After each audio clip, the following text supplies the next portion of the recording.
Hi, friends. Happy Thursday. Can you believe it's already Thursday? I can't. This week is flying by. Alrighty. So we had a good day yesterday. Pretty much one of our better days this break. So super sentence, we're just missing 2. Discussion, we're just missing 3. And Dreambox, we were just missing 4. So great job. Great job. Now, a couple of you are now behind Dreambox for an hour. So 1, 19, and 24, you're behind for an hour. The rest of you just need to make up the extra half hour today. Alrighty. So pretty good job. I'm impressed because, it was a beautiful day yesterday. All right, I told you that I would go over and write my answer, so I did this time. So I said, why did the author call this chapter a truce? The author calls this chapter a truce because Derek and his mom finally come to an agreement. Remember, a truce means an agreement. Derek has been driving his mom crazy with all the questions about Susan James and wanting to go to Martha's Vineyard with Matt and with a plan to go visit his grandma. I should put who lives in Massachusetts, right? Derek's mom has been very frustrated with getting Derek to do his summer reading. In this chapter, we find out that Derek will be able to go to Martha's Vineyard with the condition that he will do his summer reading on the trip. Clearly, conclusion, right? Clearly, this is clearly they had a truce this chapter. They had a truce or they made a truce. I think it's made. Okay.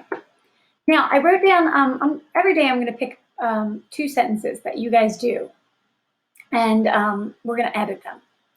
So here we go. So this first one we have, robbing banks is illegal. That's what criminals do. What do you notice about this sentence? Yeah, there's a comma here, but there's no conjunction, right? There's no fanboy. Technically, this comma should just be a period, right? Robbing banks is illegal. We have a subject and a predicate. That's what criminals do. We have that is the subject and the verb is do, right? That's what criminals do. So this would be 2 sentences. In order to make it a complex sentence, what do you need to do? Or compound. You need to add that fanboy. In this case, what could we add? Robbing banks is illegal.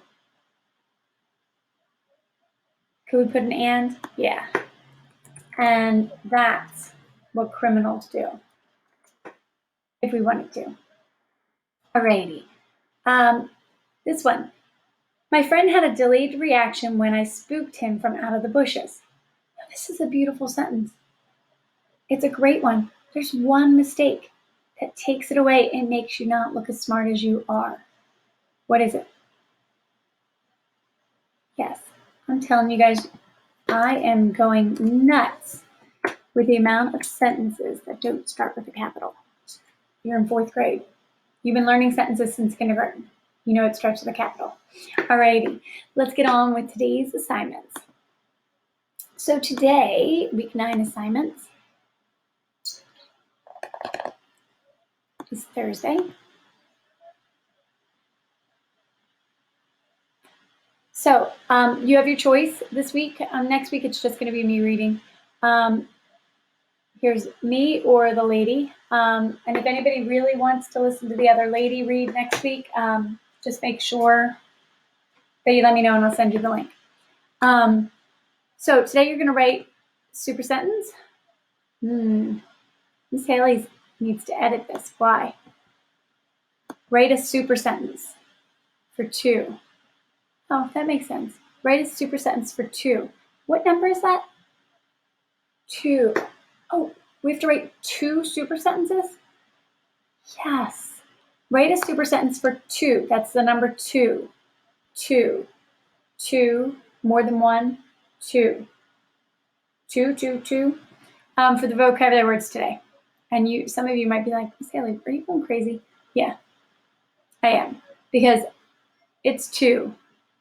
And I had 5 people yesterday write 1. All right, so here we go. You're writing 2 sentences. It doesn't matter if you put 2 words, 2 of the vocabulary words in one sentence, you still have to write 2 super sentences. That means you're adding a third one, a third word, right? Alrighty.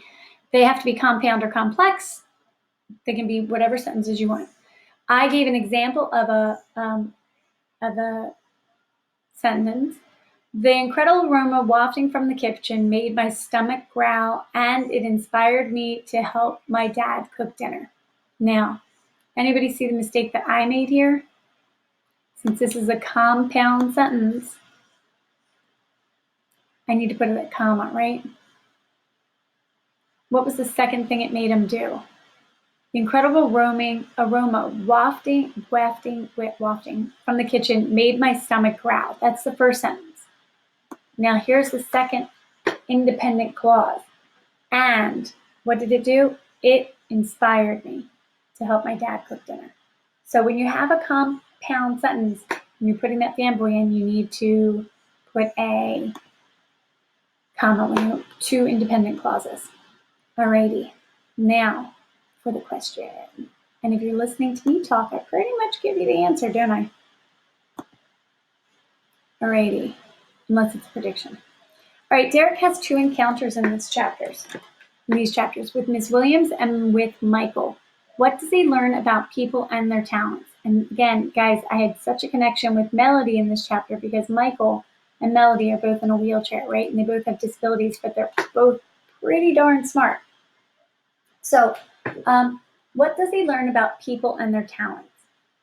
Now, one thing you're probably going to know is that Miss Williams has, sorry, I'm yawning, not totally woken up yet.